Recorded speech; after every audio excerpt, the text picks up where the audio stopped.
ಬ್ರಹ್ಮ ಗುರು ವಿಷ್ಣು ಗುರುದೇವೋ ಮಹೇಶ್ವರ ಗುರು ಸಾಕ್ಷಾತ್ ಪರಬ್ರಹ್ಮ ತಸ್ಮೈ ಶ್ರೀ ಗುರುವೇ ನಮಃ ಗುರುವೇ ನಮಃ. ಸಂತ ಶರಣರೇ, ಭಕ್ತಿಲಿಂದ ಹೇಳಿರಿ ಶರಣು ಶರಣಾರ್ಥಿ. ಪ್ರೀತಿಲಿಂದ ಹೇಳಿರಿ ಶರಣು ಶರಣಾರ್ಥಿ. ಸಂತ ಶರಣರೇ, ಇವತ್ತು ನಾವು ಈ ಅಪ್ಪಾಜಿಯವರು ನಮ್ಗೆ ಈ ವೇದಿಕೆ ಕೊಟ್ಟು ಇರ್ತಕ್ಕಂಥ ವಿಚಾರಗಳನ್ನು ಮಾಯ ಆಗೋದು ಹೋಗ್ತದೇನೋ ಅಂತಕ್ಕಂಥದ್ದು ಭಾವ ಆಗ್ತದೆ. ಸಂತ ಮಹಾತ್ಮರೇ ಎಲ್ಲ ಇರ್ತಕ್ಕಂಥ ವೇದಿಕೆ ಮೇಲೆ ಇರ್ತಕ್ಕಂಥ ಎಲ್ಲ ಸಂತ ಮಹಾತ್ಮರಿಗೆ ನನ್ನ ಕೋಟಿ ಕೋಟಿ ಶರಣು ಶರಣಾರ್ಥಿಯನ್ನು ಹೇಳುತ್ತಾ, ಅಪ್ಪಾಜಿಯವರು ನಮ್ಗೆ ಈ ಸೇವೆ ಕೊಟ್ಟಿದ್ದಕ್ಕೆ ಅವ್ರ ಗುಣಗಾನ, ಅವ್ರ ವಿಚಾರವನ್ನು ಎಲ್ಲ ಮಹಾತ್ಮ ವ್ಯಕ್ತಿಗಳು ಅವರನ್ನು ಮಾಡಿದ್ದಾರೆ. ಸಂತ ಮಹಾತ್ಮರೇ, ದಾಸಿ ಒಂದೇ ಹೇಳೋಕ್ಕೆ ಇಷ್ಟಪಡ್ತೀನಿ. ಸಂತ ಮಹಾತ್ಮರೇ, ಏನಪ್ಪ ಅಂತಂದ್ರೆ, ಹುಣ್ಣಿಮೆ ಕತ್ತಲಲ್ಲಿ ಬೆಳಕನ್ನು ನೋಡಿದ ನಾವು ಈ ಅಪ್ಪಾಜಿಯವರು, ಬಸವಪ್ರಭು ಅಪ್ಪಾಜಿಗಳನ್ನಂತ ನಾನು ಹೇಳಕ್ಕೆ ಒಂದೇ ಮಾತಲ್ಲಿ ಇಷ್ಟಪಡ್ತೀನಿ. ಸಂತ ಮಹಾತ್ಮರೇ, ಈ ಭೂಮಿಯ ಮೇಲೆ ಇಲ್ಲಿವರೆಗೂ ಬಂದು ಹೋಗಿರ್ತಕ್ಕಂಥ ಸದ್ಗುರುಗಳಿಗೂ ನಾನು ಶರಣು ಶರಣಾರ್ಥಿಯನ್ನು ಹೇಳುತ್ತಾ, ಹಾಗೂ ಈಗ ಪ್ರೆಸೆಂಟ್ ಇರ್ತಕ್ಕಂಥ ಸದ್ಗುರುಗಳಿಗೂ ಕೂಡ ನಾನು ಕೋಟಿ ಕೋಟಿ ಶರಣು ಶರಣಾರ್ಥಿಯನ್ನು ಹೇಳುತ್ತಾ, ಮುಂದೆ ಬರ್ತಕ್ಕಂಥ ಸದ್ಗುರುಗಳಿಗೂ ಕೂಡ ಕೋಟಿ ಕೋಟಿ ಶರಣು ಶರಣಾರ್ಥಿಯನ್ನು ಹೇಳುತ್ತಾ, ಸಂತ ಮಹಾತ್ಮರೇ, ಗುರುವಿನ ಮೇಲೆ ನಾವು ಇರ್ತಕ್ಕಂಥದ್ದು ಅಪಾರವಾಗಿರ್ತಕ್ಕಂಥ ಪ್ರೀತಿ ಭಕ್ತಿ. ಸಂತ ಮಹಾತ್ಮರೇ, ನಾವು ಬಂದು ಇಲ್ಲಿ ಇದು ಒಂದು ಪ್ರೋಗ್ರಾಮ್ ಮಾಡಿ ನೋಡಿ ಹೋಗ್ತಕ್ಕಂಥದ್ದಲ್ಲ. ಸಂತ ಮಹಾತ್ಮರೇ, ನಮ್ಮೇಲಿಟ್ಟಿರ್ತಕ್ಕಂಥ ಪ್ರೀತಿ, ಗುರು ಕೊಟ್ಟಿರ್ತಕ್ಕಂಥ ಪ್ರೀತಿ, ನಾವು ಅದನ್ನು ಮನೆಗೆ ತಗೊಂಡು ಹೋಗಿ ನಮ್ಮ ಜೀವನದಲ್ಲಿ ಅಳವಡಿಸ್ಕೋಬೇಕು. ಸಂತ ಮಹಾತ್ಮರೇ, ಯಾವ ರೀತಿ ಅಂತಂದ್ರೆ, ನಾವು ಯಾವ ರೀತಿ ಪೂಜೆ ಮಾಡ್ತೀವಿ, ನಾವು ಯಾವ ರೀತಿ ಭಕ್ತಿ ಮಾಡ್ತೀವಿ, ಅದರ ಜ್ಞಾನ ನಮಗೆ ಜರೂರಿ ಅದ. ಸಂತ ಮಹಾತ್ಮರೇ, ಅದರ ಜ್ಞಾನ ತಗೋಬೇಕು ನಾವು.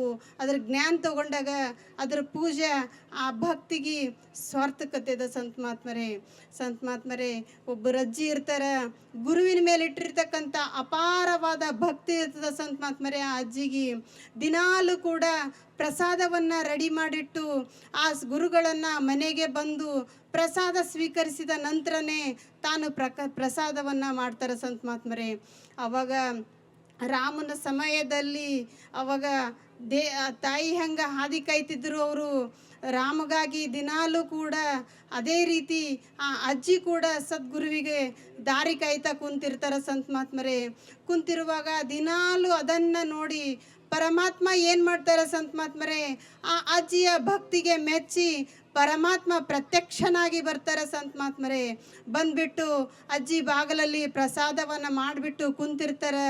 ಕುಂತಿದಾಗ ಪರಮಾತ್ಮ ಪ್ರತ್ಯಕ್ಷನಾಗಿ ಹೇಳ್ತಾರೆ, ನಾನು ಪರಮಾತ್ಮ ಇದ್ದೀನಿ, ನೀನು ಗುರುವಿನ ಮೇಲೆ ಇಟ್ಟಿರ್ತಕ್ಕಂಥ ಅಪಾರವಾದ ಭಕ್ತಿಗೆ ಮೆಚ್ಚಿ ನಾನು ಪರಮಾತ್ಮನೇ ಪ್ರತ್ಯಕ್ಷನಾಗಿ ಬಂದಿದ್ದೀನಿ ಅಂತ ಹೇಳ್ತಾರೆ. ಸಂತ ಮಹಾತ್ಮರೇ, ಹೇಳಿದಾಗ ಅಜ್ಜಿ ಅಂತಾರೆ, ನೀನು ಭಾಳ ಒಳ್ಳೆಯ ಕೆಲಸ ಮಾಡಿದಿ, ನೀನು ನಮ್ಮ ಭೂಮಿಗೆ ಬಿಟ್ಟಿದ್ದಿ, ನಿನ್ನ ಪರಿಚಯನೇ ನಮಗೆ ಕೊಟ್ಟಿಲ್ಲ, ನಿನ್ನ ವಿಚಾರೇ ನಮಗೆ ಕೊಡಲ್ಲ. ನನ್ನ ಸದ್ಗುರು ತೋರಿಸಿದಾಗೆ ನಿನ್ನ ಪರಿಚಯ ನನಗಾಗ್ತದೆ, ನನ್ನ ಸದ್ಗುರುಗಳು ಹೇಳ್ಕೊಟ್ಟಾಗೆ ನೀನೇ ಪರಮಾತ್ಮ ಅಂತ ಗೊತ್ತಾಗ್ತದೆ. ನಿನ್ನ ಗುಣಗಾನ ಕೂಡ ಈ ಭೂಮಿಯ ಮೇಲೆ ಎಷ್ಟು ಭೂಮಿ ಇದೆಯೋ ಅಷ್ಟು ಕಾಗದನ್ನು ಮಾಡಿ ಬರೆದರು. ಇಲ್ಲಿ ಭೂಮಿ ಮೇಲಿರ್ತಕ್ಕಂಥ ಗಿಡಗಳನ್ನು ಪೆನ್ನನ್ನು ಯೂಸ್ ಮಾಡಿ, ಭೂಮಿ ಮೇಲಿರ್ತಕ್ಕಂಥ ನೀರನ್ನು ಇಂಕಾಗಿ ಯೂಸ್ ಮಾಡಿ, ಭೂಮಿಯನ್ನು ಕಾಗದ ಅಂತ ಯೂಸ್ ಮಾಡಿ. ಸಂತ ಮಹಾತ್ಮರೇ, ನಾವು ಅದನ್ನೆಲ್ಲ ಮಾಡಿದ್ರು, ಗುಣಗಾನ ಬರೆದ್ರೂ ಕೂಡ ಈ ಪರಮಾತ್ಮನ ಗುಣಗಾನ ಕಡಿಮೆ ಇದೆ. ಸಂತ ಮಹಾತ್ಮರೇ, ಹಾಗಾಗಿ ಅವ್ರು ಹೇಳ್ತಾರೆ, ನನಗೆ ಸದ್ಗುರುನೇ ಮುಖ್ಯ, ನನ್ನ ಸದ್ಗುರು ನಿನ್ನ ಪರಿಚಯ ಮಾಡಿದಾಗೆ ನಿನ್ನ ಪರಿಚಯ ಆಗಿದೆ, ನಿನ್ನ ಪರಮಾತ್ಮ ಅಂತ ನನಗೆ ಗೊತ್ತಾಗ್ಯದ. ಅಟ್ಟತನ ನೀನು ನಮ್ಮ ಈಗ ಭೂಮಿ ಕಳಿಸಿ ಮಾಯಾ ಮೋಹದಾಗ ಬಲಿದಾಗ ಒದ್ದಾಡ್ರಿ ಅಂತ ಬಿಟ್ಬಿಟ್ಟಿದಿ. ಆದ್ರೆ ನನ್ನ ಸದ್ಗುರು ಬಂದು ನಿನ್ನ ಪರಿಚಯ ಮಾಡಿಸ್ಕೊಟ್ಟಾರ, ಅವಾಗ ನೀನು ನನ್ನ ಪರಿಚಯ ಆಗಿದ್ದಿ ಅಂತ ಹೇಳ್ತಾರೆ. ಸಂತ ಮಹಾತ್ಮರೇ, ಸರಿ, ನಾನು ನೀ ಬಾಗಿಲಿಗೆ ಬಂದಿದ್ದೀನಿ, ನನಗೆ ಒಳಗಾದ್ರೆ ಕರಿ ಅಂತ ಹೇಳ್ತಾರೆ. ಸಂತ ಮಹಾತ್ಮರೇ, ಕರಿ ಅಂದಾಗ, ಹಾಂ ಸರಿ ನಾ ಕರಿತೀನಿ, ಆದರೆ ನನ್ನ ಮನೆಯಲ್ಲಿ ಇರ್ತಕ್ಕಂಥದ್ದು ಒಂದೇ ಒಂದು ಚೇರ್ ಅದ, ನಿಮಗೆ ಕೂಡ್ಲಕ್ಕೆ ನಮ್ಮ ಮನೇಲಿ ಚೇರ್ ಇಲ್ಲ ಅಂತ ಹೇಳ್ತಾರೆ ಸಂತ ಮಹಾತ್ಮರೇ ಅಜ್ಜಿ. ಹೇಳಿದಾಗ ಅದು ನನ್ನ ಚೇರ್ ಯಾರಿಗದ? ನನ್ನ ಸದ್ಗುರುವಿಗದ. ನನ್ನ ಸದ್ಗುರು ಮಾತ್ರ ಆ ಚೇರ್ ಮೇಲೆ ಕೂಡ್ತಾರ, ನಿನಗೆ ಜಾಗ ಇಲ್ಲ ಅಂತ ಹೇಳ್ತಾರೆ ಸಂತ ಮಹಾತ್ಮರೇ. ಸರಿ ನಿಮ್ಮಲ್ಲಿ ಎಲ್ಲದ ಜಾಗ, ನಾನು ಅಲ್ಲೇ ಕೂಡ್ತೀನಿ ಅಂತ ಪರಮಾತ್ಮ ಭಕ್ತಿಗೆ ಮೆಚ್ಚಿ ಶರಣಾಗ್ತಾರೆ ಸಂತ ಮಹಾತ್ಮರೇ. ಆದಾಗ ಅವ್ರ ಮನೆಯಲ್ಲಿ ಒಳಗಡೆ ಕರ್ಕೊಂಡು ಹೋಗಿ ಒಂದು ಕಡ್ದಿರ್ತಕ್ಕಂಥ ಚಾಪೆಯನ್ನು ಹಾಕಿ ಅದ್ರ ಮೇಲೆ ಕುಂದಿರ್ಸ್ತಾರೆ ಸಂತ ಮಹಾತ್ಮರೇ. ಪರಮಾತ್ಮಗ ಕೂಡಿಸಿದಾಗ ಅವ್ರು ಹೇಳ್ತಾರೆ, ಸರಿ ಬಂದಿದ್ದೀನಿ ನಾನು, ನನಗೆ ಏನಾದರೂ ಕೆಲಸ ಕೊಡೋಲ್ಲ, ಬಂದಿದ ಮೇಲೆ ನನಗೆ ಏನಾದರೂ ವರ ಕೇಳ್ತಾರೆ, ಕೆಲಸ ಕೇಳ್ತಾರೆ, ನನಗದು ಸೇವೆ ಕೊಡು, ನಾನು ಏನಾದರೂ ಕೆಲಸ ಮಾಡ್ತೀನಿ ಅಂತ ಹೇಳಿದಾಗ ಅವ್ರು ಹೇಳ್ತಾರೆ ಸಂತ ಮಹಾತ್ಮರೇ, ನಿಮಗೆ ಕೆಲಸ ಬೇಕಲ್ಲ, ಸರಿ ಇವಾಗ ನನ್ನ ಸದ್ಗುರು ಬರ್ತಾರೆ ಪ್ರಸಾದ ಸ್ವೀಕಾರ ಮಾಡಾಕ. ಅವ್ರು ಸದ್ಗುರು ಬಂದಾಗ ನೀವೇನು ಮಾಡಿರಿ, ಅವ್ರು ಕೂಂದಿರ್ತಾರೆ, ಬೇಸಿಗೆ ಬಿಸಿಲದ, ಅವ್ರಿಗೆ ದಗಿ ಇಡ್ತದ, ನಾನು ನಿಮಗೆ ಗಾಳಿಪಟ ಕೊಡ್ತೀನಿ, ನನಗೆ ಸದ್ಗುರುವಿಗೆ ನೀನು ಗಾಳಿಪಟ ಹೊಡ್ಕೊತಾ ಕೂಡಬೇಕು ಅಂತ ಸೇವೆ ಕೊಡ್ತಾರೆ ಸಂತ ಮಹಾತ್ಮರೇ. ಸಂತ ಮಹಾತ್ಮರೇ ನೋಡ್ರಿ, ಗುರುವಿನ ಮೇಲೆ ಎಂಥ ಭಕ್ತಿ ಇಡಬೇಕು, ಎಂಥ ಪ್ರೀತಿ ಇರಬೇಕು, ನಾವು ಅದನ್ನು ಕಲ್ತ್ಕೋಬೇಕು ಸಂತ ಮಹಾತ್ಮರೇ. ಅಂಥ ಭಕ್ತಿ ಮಾಡಿದಾಗ ಮಾತ್ರ ಸಾಧ್ಯ ಇದೆ ಸಂತ ಮಹಾತ್ಮರೇ. ಸಂತ ಮಹಾತ್ಮರೇ, ದಾಸಿ ಒಂದು ಹಾಡಕ್ಕೆ ಇಷ್ಟಪಡ್ತಾ ಇದ್ದೀನಿ ಸಂತ ಮಹಾತ್ಮರೇ. ಭಕ್ತಿಯಿಂದ ಹೇಳಿರಿ ಶರಣು ಶರಣಾರ್ಥಿ.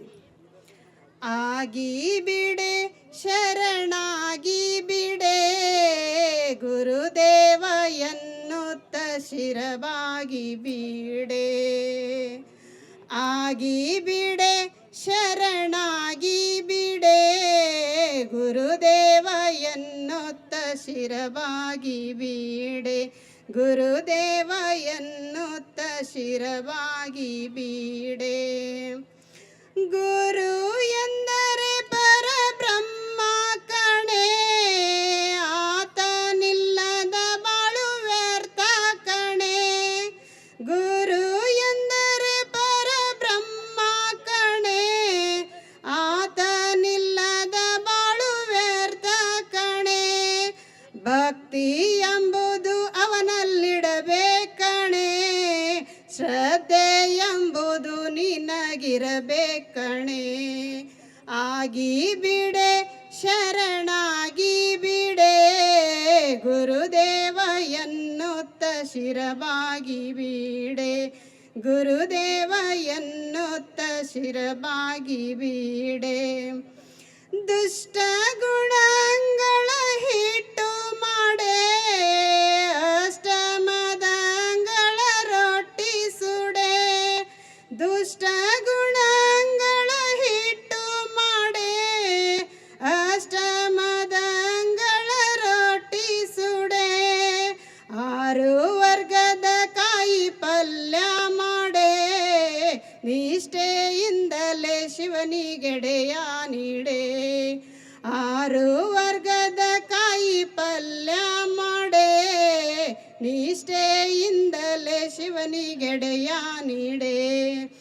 ಆಗಿ ಬಿಡೆ ಶರಣಾಗಿ ಬಿಡೆ, ಗುರುದೇವ ಎನ್ನುತ್ತ ಶಿರವಾಗಿ ಬಿಡೆ. ಗುರುದೇವ ಎನ್ನುತ್ತ ಶಿರವಾಗಿ ಬಿಡೆ.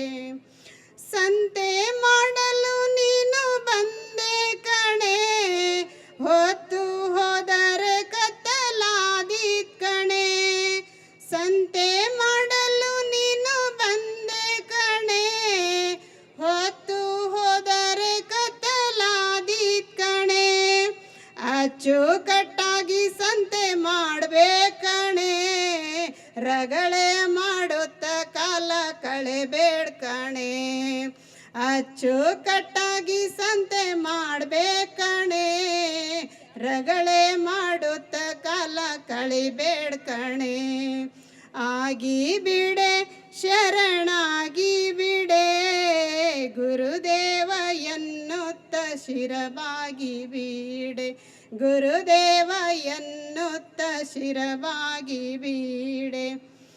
ಸುತ್ತಿ ಸುತ್ತಿ ಭವದಿ ತಿರುಗಬೇಡೆ, ಗುರು ಧ್ಯಾನ ಮಾಡುತ್ತ ಮನಸ್ಸಲ್ಲಿಡೆ.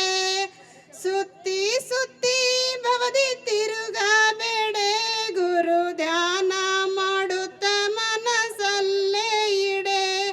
ಸುಳಿದು ಸೂಸುವ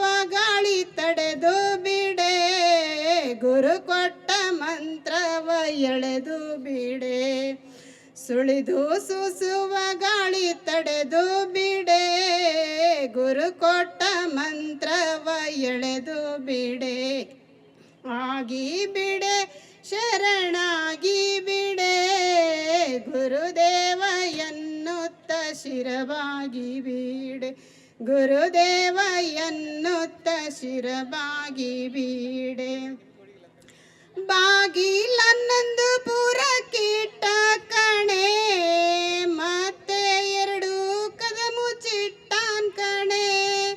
ಬಾಗಿಲನ್ನೊಂದು ಪುರಕ್ಕಿಟ್ಟ ಕಣೆ. ಮತ್ತೆ ಎರಡು ಕರ ಮುಚ್ಚಿಟ್ಟಾನ್ ಕಣೆ. ಮೆಟ್ಟಿಲಾರನು ಕೆತ್ತಿಟ್ಟಾನ್ ಕಣೆ. ಅದರ ಮೇಲೆ ಗುರುವಿನ ಪೀಠ ಕಣೆ. ಮೆಟ್ಟಿಲಾರನು ಕೆತ್ತಿಟ್ಟಾನ್ ಕಣೆ. ಅದರ ಮೇಲೆ ಗುರು ಪೀಠ ಕಣೆ. ಆಗಿ ಬಿಡೆ ಶರಣಾಗಿ ಬಿಡೆ. ಗುರುದೇವ ಎನ್ನುತ್ತ ಶಿರಬಾಗಿ ಬಿಡೆ. ಗುರುದೇವ ಎನ್ನುತ್ತ ಶಿರಬಾಗಿ ಬಿಡೆ. ಗುರು ತೋರಿದ ಮಾರ್ಗ ಹಿಡಿದು ಬಿಡೆ. ಸಚ್ಚಿದಾನಂದ ಶಿವನಾಟ ನೋಡೆ. ಗುರು ತೋರಿದ ಮಾರ್ಗ ಹಿಡಿದು ಬಿಡೆ. ಸಚ್ಚಿದಾನಂದ ಶಿವನಾಟ ನೋಡೆ. ಬಯಲು ನಿರ್ಭಯಲಾಂದಲವ ನೋಡೆ.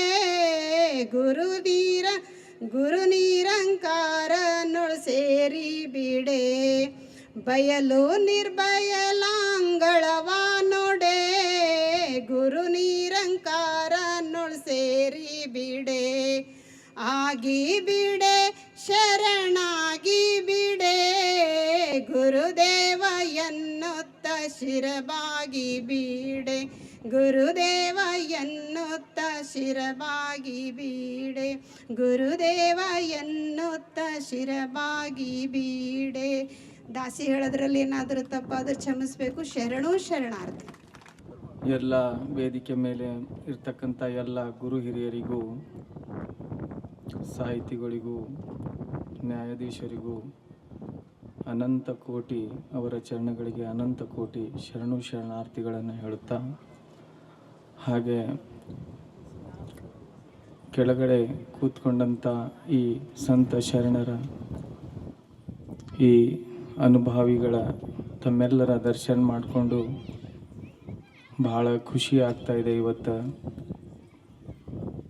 ಇಲ್ಲಿ ಗುರುಗಳು ಒಂದು ಸಮಾಗಮವನ್ನು ಏರ್ಪಡಿಸಿದ್ದಾರೆ. ಅದಕ್ಕೆ ಶರಣ ಸಮಾಗಮ. ಶರಣ ಅಂದ್ರೆ ಅದರ ಪದ ನೀವೆಲ್ಲರೂ ಓದ್ತಾ ಇದ್ದೀವಿ, ಅದೇ ಹೇಳ್ತಾ ಇದ್ದೀವಿ. ಸಮಾಗಮ, ಸಮಾಗಮ ಅಂದ್ರೆ ಇಲ್ಲಿ ಏನು ಸಮಾಗಮವನ್ನು ಮಾಡ್ತಾ ಇದ್ದಾರೆ? ಟೆಂಟ್ ಹಾಕೋದಾ, ಅಥವಾ ಇಲ್ಲಿ ಊಟ ಬಡಿಸೋದಾ, ಅಥವಾ ದಾನಮ್ಮ ಜ್ಯೋತಿಯನ್ನು ಬೆಳಗಿಸೋದಾ, ಪುಸ್ತಕ ಬಿಡುಗಡೆನ? ಇಲ್ಲಿರ್ತಕ್ಕಂಥ ಮೂಲ ಉದ್ದೇಶ ಏನಿದೆ? ಆ ಉದ್ದೇಶ ಏನಿದೆ? ನಾವು ನಮ್ಮ ಎಲ್ಲ ಕೆಲಸ ಕಾರ್ಯಗಳನ್ನು ಬಿಟ್ಟು ಇಲ್ಲಿಗೆ ಬಂದು ಕುಂತಿದ್ದೀವಿ. ಏನು ಕಾರಣ ಇರ್ಬೋದು? ಅವು ಯಾವುದು ಕಾರ್ಯ ಮಾಡಿದ್ರೆ ಈ ಮಾನವನ ಜೀವನ ಕಲ್ಯಾಣ ಆಗ್ತದೆ? ಇದೇ ಒಂದು ಕಲ್ಯಾಣದ ಮಾತು. ಈ ಕಲ್ಯಾಣ ಅಂತೇಳಿ ಭಾಳಷ್ಟು ಜನ ಹೇಳ್ತಿರ್ತಾರೆ. ಈ ಕಲ್ಯಾಣ ಯಾವುದು? ಯಾರ್ದು ಕಲ್ಯಾಣ ಆಗಬೇಕು? ಇದು ಸಮಾಗಮ ಅಂತಂದ್ರೆ ಆತ್ಮ ಮತ್ತು ಪರಮಾತ್ಮನ ಮಿಲನಕ್ಕೆ ಸಮಾಗಮ ಅಂತಾರೆ. ಉಳ್ಕಿದ್ದೆಲ್ಲವೂ ಜಗತ್ತಿನಲ್ಲಿ ಜಗದ ಶೋಭೆ ಇದ್ದೇ ಬಿಡ್ತದೆ. ಇವತ್ತು ನಾವು ನೀವೆಲ್ಲರೂ ಸಂಸಾರಿಕ ಜೀವಿಗಳಿದ್ದೀವಿ. ನಾವೇನು ಮಾಡ್ತಾ ಇದ್ದೀವಿ? ನಮಗೆ ಬೇಕಾದಂಥ ಮನೆ, ಮಕ್ಕಳಿಗೆ ಓದಿಸೋಕ್ಕೆ, ನಮ್ಮ ಸೌಕರ್ಯಗಳು, ಇವುಗಳಿಗಾಗಿ ಹಗಲಿರುಳು ಬಡಿದಾಡ್ತಾ ಇರ್ತೀವಿ. ಅವುಗಳ ಪ್ರಾಪ್ತಿ ಮಾಡ್ಕೋತೀವಿ. ಮಾಡ್ಕೊಂಡು ಜೀವನವನ್ನು ಮಾಡ್ತೀವಿ, ಇದೇ ನಮ್ಮ ನಿಜವಾದ ಜೀವನ ಅಂತ ತಿಳ್ಕೊತೀವಿ. ಆದ್ರೆ ಸಂತ ಶರಣರು ಯಾವ ಜೀವನದ ಬಗ್ಗೆ ಹೇಳ್ತಾರೆ, ಯಾವ ಜೀವನವನ್ನು ನೀನು ಮಾಡಿದಾಗ, ಈಗ ಹೇಳಿದ್ರು ಸಾಹುಕಾರ ಇದ್ರೂ ಕೂಡ ಏನೂ ಇಲ್ಲ, ಅವ್ರ ಮನೇಲಿ ಪುಸ್ತಕ ಇಲ್ಲ ಅಂದ್ರೆ ಅರ್ಥ ಜ್ಞಾನ ಇಲ್ಲ, ಅದರ ಅರ್ಥ ಜ್ಞಾನವಿಲ್ಲ ಅವರಲ್ಲಿ. ಜ್ಞಾನ ಇರಲಿಲ್ಲ ಅಂತಂದ್ರೆ ಆ ವ್ಯಕ್ತಿ ಏನಿಲ್ಲ, ಅವನ ವ್ಯಕ್ತಿ ಯಾವುದಕ್ಕೂ ಸರಿ ಇಲ್ಲ. ಎಲ್ಲ ಇದ್ದರೂ ಕೂಡ ಜ್ಞಾನ ಇರಲಿ. ಯಾವ ಜ್ಞಾನ? ಇಷ್ಟೆಲ್ಲ ಇಲ್ಲಿ ಕಲ್ಯಾಣದಲ್ಲಿ ಬಸವ 12ನೇ ಶತಮಾನದಲ್ಲಿ ಬಸವಣ್ಣವರು ಕೊಟ್ಟಂಥ ಜ್ಞಾನ ಯಾವುದು? ಆ ಜ್ಞಾನ ಏನು?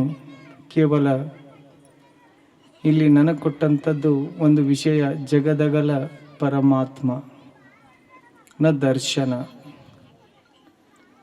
ಇಲ್ಲಿ ಜಗದಗಲ ಪರಮಾತ್ಮನ ದರ್ಶನ. ಜಗದಗಲ ಅಂತಂದ್ರೆ ಇಲ್ಲಿ ಕಾಣ್ತಕ್ಕಂಥದ್ದು ಭೂಮಿ, ಸೂರ್ಯ, ಚಂದ್ರ, ನಕ್ಷತ್ರ, ಆಕಾಶ,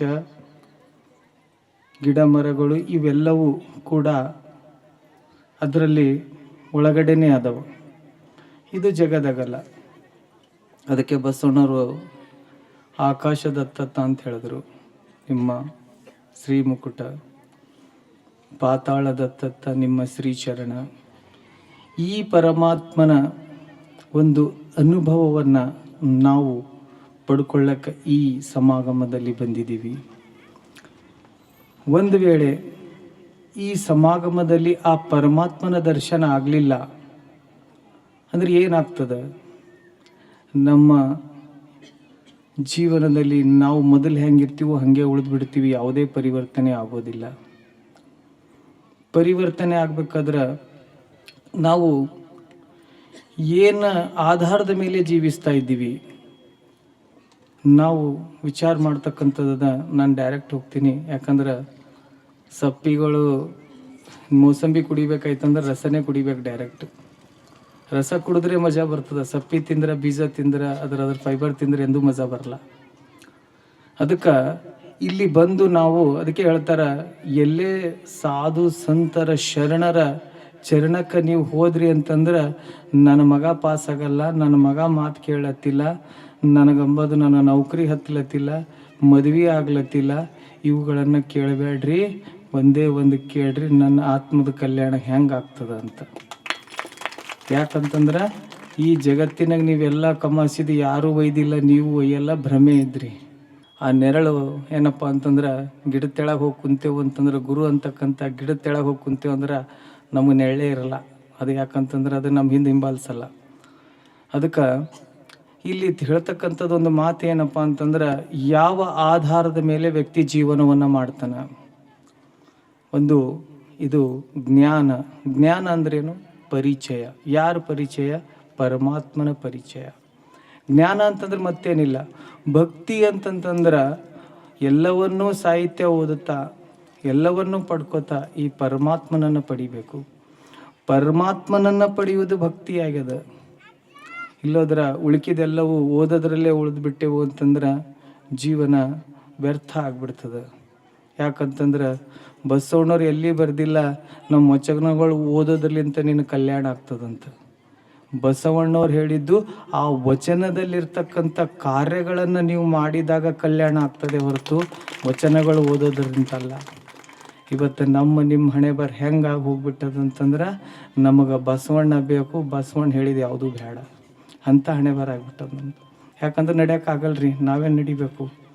ಇರಲಿ, ಅದೇನೇ ಇದ್ದರೂ ಕೂಡ ನಾವು ಬದುಕ್ತಕ್ಕಂಥ ರೀತಿ ಜ್ಞಾನ ಅಂದರೆ ಏನು, ಇದ್ರ ಬಗ್ಗೆ ನಾವು ವಿಚಾರ ಮಾಡಬೇಕಾಗ್ಯದ. ನಾವೆಲ್ಲರೂ ನಮ್ಮೆಲ್ಲರಿಗೂ ಒಂದು ಶರೀರ ಇದೆ. ಈ ಶರೀರ ಏನಪ್ಪ ಅಂತಂದ್ರೆ ನಾವು ನಮ್ದಂತ ತಿಳ್ಕೊಂಡೀವಿ. ಆದರೆ ಇದು ಮಾತ್ರ ಎಲ್ಲರಿಗೂ ಗೊತ್ತದ, ಹುಡ್ಸೋ ಪರಮಾತ್ಮ, ಒಯ್ಯೋ ಪರಮಾತ್ಮ ಅಂತ. ಆದ್ರೆ ಶರೀರ ನಂದು ಅಂಥೇಳಿ ಬದುಕ್ತೀವಿ. ಆದ್ರೆ ಅದಕ್ಕೆ ಏನಾದರೂ ಆಯಿತು ಅಂದ್ರೆ ಭಾಳ ಗಬರಾಯಿಸ್ಬಿಡ್ತೀವಿ. ಅದಕ್ಕೆ ಅವಾಗ ಏನಪ್ಪ ಅಂದ್ರೆ ಪರಮಾತ್ಮ ಇನ್ನೊಂದು ಥೋಡೆ ದಿನ ಇಡೋದಿತ್ತಪ್ಪ, ಮಗಳು ಲಗ್ನಿತ್ತು, ಇನ್ನೊಂದು ಸ್ವಲ್ಪ ಸಾಲ ಇತ್ತು, ನನಗೇನು ಚಿಂತೆ ಇಲ್ಲ, ಸಾಲ ಇಟ್ಟು ಹೋದ್ರೆ ಸಾಕು, ಸತ್ತರೂ ಪರವಾಗಿಲ್ಲ. ಯಾಕಂದ್ರೆ ಅವ್ನಿಗೆ ಗೊತ್ತದ, ಕೇಳ್ಕೊಂಡಂದ್ರೆ ಪರಮಾತ್ಮ ಚಾನ್ಸ್ ಕೊಡ್ತಾನಂತ. ಯಾಕೆ ಅವನಿಗೆ ಬಿಟ್ಟರೆ ಯಾರಿಗೆ ಡಾಕ್ಟ್ರ್ ಬಲ್ ಭೀ ಹೋಗೋಪ್ಲೇ ಇಲ್ಲ, ಹೋದ್ರೆ ಭೀ ಅವ್ರು ರೊಕ್ಕ ಸುಗಿತಾನೆ. ಪರಮಾತ್ಮನ ಹೋದ್ರೆ ಠೀಕ್ ಆದರೆ ಏನದ ಫ್ರೀದಾಗ ಮಾಡ್ತಾನವ. ಯಾಕಂದ್ರೆ ಪರಮಾತ್ಮ ಕೊಟ್ಟು ವಾಪಸ್ ಕೇಳಲ್ಲ, ಜಗತ್ತಿನವ್ರು ಯಾರು ಕೊಟ್ಟರು ಭೀ ವಾಪಿಸ್ತಾರೆ ಅಂತಾರೆ. ಅದಕ್ಕೆ ಸಂತ ಶರಣರೇ ಪ್ರೀತಿಯಿಂದ ಹೇಳಿರಿ ಶರಣು ಶರಣಾರ್ಥಿ. ಅದಕ್ಕೆ ಈಗ ಮನುಷ್ಯ ಏನಪ್ಪ ಅಂದ್ರೆ ತನು ಅದ, ಒಂದು ಮನಸ್ಸದ, ಅದು ಕಾರ್ಯ ಮಾಡ್ತಾ ಇದೆ ಅವನ ಹತ್ರ. ಒಂದು ಧನ ಅದ, ಧನ ಅಂತಂದ್ರೆ ಹೆಂಡತಿ ಮಕ್ಕಳು, ಏನಪ್ಪ ಅಂತಂದ್ರೆ ಆಸ್ತಿ ಅಂತಸ್ತು ಗಾಡಿ ಬ್ಯಾಂಕ್ ಬ್ಯಾಲೆನ್ಸು ಇವೆಲ್ಲವೂ ಹಣದಲ್ಲಿ ಬರ್ತವೆ. ಇವು ಮೂರು ಯಾರ ದೇಣಿಗೆ ಅದ? ಇದು ಪರಮಾತ್ಮನ ದೇಣಿಗೆ ಅದ. ದೇಣಿಗೆ ಅಂತ ಹೇಳತ್ತೀನಿ, ಗುರುಗಳಿಗೆ ಕೊಟ್ಟು ಹೋಗಂತ ಹೇಳತ್ತಿಲ್ಲ. ಮತ್ತು ಕೊಟ್ಟು ಹೋಗಂದ್ರೆ ಯಾರು ನಿಂದ್ರಲ್ಲಿ ಇಲ್ಲಿ. ಯಾಕಂದ್ರೆ ದೇಣಿಗೆ ಅದಂದ್ರೆ ಪರಮಾತ್ಮನು ನಿಮಗೆ ದಯಪಾಲಿಸಿದಾನ. ಇಷ್ಟು ಸುಂದರ ಶರೀರ ಕೊಟ್ಟಾನ, ಏನಪ್ಪ ಅಂದ್ರೆ ಮನೆ ಕೊಟ್ಟಾನ, ನೀವು ನಡಿಬೇಕಾಯ್ತಂದ್ರೆ ಭೂಮಿ ಕೊಟ್ಟಾನ.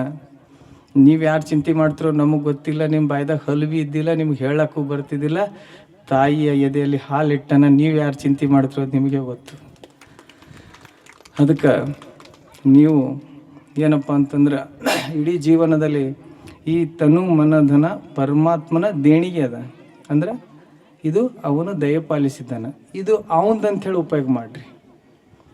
ಯಾಕೆ ಉಪಯೋಗ ಮಾಡಬೇಕು ಅಂತಂದ್ರೆ ನಿಮ್ಮ ಕೈಯಾಗ ಏನು ಭೀ ಇಲ್ಲ.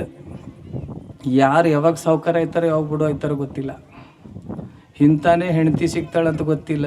ಇದೇ ಮನ್ಯಾಗ ಮದುವೆ ಆಗ್ತದೆ ಅಂಬೋದು ಗೊತ್ತಿಲ್ಲ. ಮಗಳೇ ಅದಾಳ, ನಮ್ಮ ಮಗಳೇ ಹುಟ್ಟಿದಾಳ, ನಮ್ಮ ಮಗಳೇ ಅದಾಳ ಅಂದ್ರೆ ಯಾರ ಮನೆಗೆ ಹೋಗಿ ಜೀವನ ಮಾಡ್ತಾಳೆ ನಮಗೆ ಗೊತ್ತಿಲ್ಲ. ಇಂಥದೇ ಗಂಡ, ಇಂಥದೇ ಮಕ್ಕಳು ಹುಡ್ತಾವ. ಶಾಣೆ ಹುಡ್ತಾನ, ದಡ್ಡ ಹುಡ್ತಾನ, ಕುರುಪ್ ಹುಡ್ತಾನ, ರೂಪ್ ಹುಡ್ತಾನ, ಕರ್ರು ಹುಡ್ತಾನ, ಕೆಂಚು ಹುಡ್ತಾನ, ಏನೂ ಗೊತ್ತಿಲ್ಲ. ಆದರೂ ಕೂಡ ಹುಟ್ಟಿದ ಮ್ಯಾಗ ಭಾಳ ಅಹಂಕಾರ ಪಡ್ತೀವಿ, ಇದು ನಮ್ಮ ಮಗುರಿ ಅಂತ, ಇದು ನಮ್ಮ ಸ್ವಭಾವ. ಅಂದ್ರೆ ಇಲ್ಲಿ ಹೇಳೋದೇನಪ್ಪ ಅಂತಂದ್ರೆ ಇವೆಲ್ಲವೂ ಪರಮಾತ್ಮನ ದೇಣಿಗೆ. ಇವೆಲ್ಲವೂ ನಾ ಯಾಕೆ ಹೇಳ್ತಾ ಇದ್ದೀನಿ? ಒಂದು ಮುಖ್ಯವಾಗಿ ಮನುಷ್ಯ ಶರೀರದ ಒಂದು ತಳಹದಿ ಮೇಲೆ ಜೀವನವನ್ನು ಮಾಡ್ತಾನೆ. ಇವೆಲ್ಲವೂ ಸಾಹಿತಿಗಳು ಸಂತ ಶರಣರು ಆತ್ಮಿಕ ಲೇವಲದಲ್ಲಿ ಬರೆದಿರ್ತಾರೆ. ಅದಕ್ಕೆ ನಮಗೆ ನಡೆಯೋಕ್ಕಾಗಲ್ಲ. ಆತ್ಮಿಕ ಒಂದು ಭಾವದಲ್ಲಿ ಬರೆದಿರ್ತಾರೆ, ಪರಮಾತ್ಮನ ಭಾವದಲ್ಲಿ ಬರೆದಿರ್ತಾರೆ. ಅದಕ್ಕೆ ಏನಾಗ್ತದೆ, ನಮಗುಗಳನ್ನು ಅರ್ಥ ಮಾಡ್ಕೊಳಕ್ಕಾಗಲ್ಲ. ಯಾಕಂತಂದ್ರೆ ಅಲ್ಲಿ ಒಂದು ಮಾತು ಬರ್ತದೆ, ಏನೋ ಒಂದು ಚಿಟ್ಟಿ ಸಿಗ್ತದೆ ಒಬ್ರಿಗೆ. ಚಿಟ್ಟಿ ಸಿಕ್ಕಾಗ ಅವ್ನು ಓದ್ತಾನೆ, ಅವ್ನು ಡಾಕ್ಟ್ರ್ ಓದಿರ್ತಾನೆ, ನನ್ನಂತ ಅದರೊಳಗೆ ಭಜೆ ಇಟ್ಕೊಂಡು ತಿಂತಿರ್ತಾನೆ. ಅವ್ನು ನೋಡ್ತಾನೆ, ಅರೆ ಈ ಬ್ಯಾನಿಗೆ ಇದು ಅದಂತ ಹೇಳಿ. ಯಾಕಂದ್ರೆ ಅವನಿಗೆ ಡಾಕ್ಟ್ರ್ ಅದಾನ, ಅವ ಹೋಗಲ್ಲಿ ಟ್ರೀಟ್ಮೆಂಟ್ ಮಾಡ್ಬೋದು. ನಾನು ಅವು ಡಾಕ್ಟ್ರ್ ಬುಕ್ ನನ್ನ ಕೈದಾಗ ಕೊಟ್ಟರೆ ನಾವು ಹೋಗಿ ಟ್ರೀಟ್ಮೆಂಟ್ ಮಾಡ್ಲಿಕ್ಕಾಗಲ್ಲ. ಯಾಕಾಗಲ್ಲ ಅಂದ್ರೆ ನಾನು ಅದನ್ನು ಏನಪ್ಪ ಅಂದ್ರೆ ಆ ಟ್ರೈನಿಂಗನ್ನು ನಾನು ಪಡೆದಿಲ್ಲ. ಅದಕ್ಕಾಗಿ ನನಗೆ ಟ್ರೀಟ್ಮೆಂಟ್ ಮಾಡೋಕ್ಕಾಗಲ್ಲ. ಅದೇ ರೀತಿಯಾಗಿ ಬ್ರಹ್ಮಜ್ಞಾನಿ ಏನಪ್ಪ ಅಂತಂದ್ರೆ ಈ ಪರಮಾತ್ಮನನ್ನು ನೋಡಿ ಭಕ್ತಿ ಮಾಡ್ತಾನೆ. ಬಸವಣ್ಣವ್ರು ಸುಮ್ಮನೆ ಬರೀಲಿಲ್ಲ, ಜಗದಗಲ ನಿಮ್ಮಗಲ ನಮ್ಮಗಲ ಅಂತೆಲ್ಲನೂ ಬರೆದಿದ್ರು. ಅದಕ್ಕೆ ಸಾವಿಲ್ಲದ ಕೇಡಿಲ್ಲದ ಏನಪ್ಪ ಅಂತಂದ್ರೆ ಇಂಥ ಗಂಡನನ್ನು ನಾನು ಪಡೆದೀನಿ ಅಂತ ಹೇಳಿದ್ರು. ಇವೆಲ್ಲವೂ ಹೇಳ್ತಕ್ಕಂಥ ಉದ್ದೇಶ ಏನಂತಂತಂದ್ರೆ ಈ ಶರೀರ ಲೆವೆಲ್ದಾಗ ನಾವು ಬದುಕ್ತಿರ್ತೀವಿ, ಆತ್ಮಕ್ಕೆ ಸಾವಿಲ್ಲ. ಶರೀರಕ್ಕೆ ಸಾವದ, ಆತ್ಮಕ್ಕೆ ಸಾವಿಲ್ಲ. ಜೀವ ಹೋಗ್ತದಲ್ರಿ ಅಂತ ಕೇಳ್ಬೋದು, ಯಾಕಂದ್ರೆ ಭಾಳಷ್ಟು ಪ್ರಶ್ನೆಗಳಿರ್ತಾವೆ. ಅವಾಗ ಜೀವನದಲ್ಲಿ ಏನಪ್ಪ ಅಂದ್ರೆ ತನು ಮನ ಧನ ಪರಮಾತ್ಮಂದದ. ಈ ಪರಮಾತ್ಮಗೆ ಏನಪ್ಪ ಅಂತಂದ್ರೆ ಅರ್ಪಣೆ ಮಾಡಿಬಿಟ್ಟಿದ್ಮೇಲೆ ನಿಂಬಲ್ಲಿ ಏನು ಉಳಿತದೆ? ನಾನೊಂದು ಅರ್ಪಣೆ ಮಾಡಿದಾಗ ಎಲ್ಲನೇ ಹೋಗ್ಬಿಡ್ತದೆ. ಯಾವ ರೀತಿ ಹೋಗ್ಬಿಡ್ತದೆ ಅಂತಂದಾಗ ಇಲ್ಲಿ ನೋಡ್ರಿ, ಯಾವುದೇ ಒಂದು ವ್ಯಕ್ತಿ ಶರೀರ ಅಂತಂತಂದಾಗ ಅವನೇನು ಮಾಡ್ತಾನೆ, ನಾನು ಕೆಂಚಗ, ನಾನು ರೂಪವಂತ, ನಾನು ಕುರೂಪ, ಹಿಂಗಂತಕ್ಕಂಥ ಭಾವನೆಯಲ್ಲಿ ಬದುಕ್ತಿರ್ತಾನೆ. ನಾನು ಸುಂದರ, ಹಿಂಗೇನೋ ಒಂದು ಭಾವ ಇರ್ತದೆ, ಶರೀರ ಇರತ್ತಾನ. ಶರೀರ ನಂದಲ್ಲ, ಪರಮಾತ್ಮ ಕೊಟ್ಟಿದ್ದದ ಅಂಥೇಳಿ ಪರಮಾತ್ಮಗೆ ಅರ್ಪಣೆ ಮಾಡಿಬಿಟ್ಟಿದಾಗ ನೀವೇನಾಗ್ತೀರಿ? ನಿಂಬಲ್ಲಿ ಏನು, ಈ ತನು ಮನ ಧನ ಇವು ಮೂರು ಹೋದಾಗ ಏನು ಉಳಿತದೆ ನಿಂಬಲ್ಲಿ? ಏನೂ ಉಳಿಯಲ್ಲ. ಅದಕ್ಕೆ ಬಸವಣ್ಣವ್ರು ಒಂದು ವಚನ ಹೇಳ್ತಾರೆ, ತನು ಕೊಟ್ಟು ತನ ಬಯಲಾಯಿತು, ಮನ ಕೊಟ್ಟು ಮನ ಬಯಲಾಯಿತು, ಧನ ಕೊಟ್ಟು ಧನ ಬಯಲಾಯಿತು, ತ್ರಿವಿಧಗಳು ಕೊಟ್ಟಾದ ಮೇಲೆ ಏನಪ್ಪ ಅಂತಂದ್ರೆ ಕೂಡಲ ಸಂಗಮನಲ್ಲಿ ಸಮಾಧಿ ಆಯಿತು. ಯಾವಾಗ ಇವು ಮೂರು ನೀವು ಅರ್ಪಣೆ ಮಾಡೋದಿಲ್ಲ ಅಲ್ಲಿವರೆಗೆ ಈ ಪರಮಾತ್ಮನಲ್ಲಿ ನೀವು ಸಮಾಧಿ ಅಲ್ಲಕ್ಕೆ ಸಾಧ್ಯ ಇಲ್ಲ. ಅಂದರೆ ಸಮಾಧಿಯಲ್ಲಿ ಕೂಡಕ್ಕೆ ಸಾಧ್ಯ ಇಲ್ಲ. ಸಮಾಧಿ ಅಂದ್ರೆ ಏನು? ಮನಿ. ಮತ್ತು ಸಮಾಧಿ ಅಂತಂದ್ರೆ ಅದು ಅಂತ ತಿಳ್ಕೊಬೇಡ, ಜಂತಿ ಇಲ್ದು. ನೀವು ಜಂತಿ ಇದ್ದು ಮನ್ಯಾಗಿದ್ದವ್ರಿದ್ದೀರಿ, ಆದ್ರೆ ಹೋಗಿ ಕೂಡೋದದ ಜಂತಿ ಇಲ್ದು ಮನ್ಯಾಗ.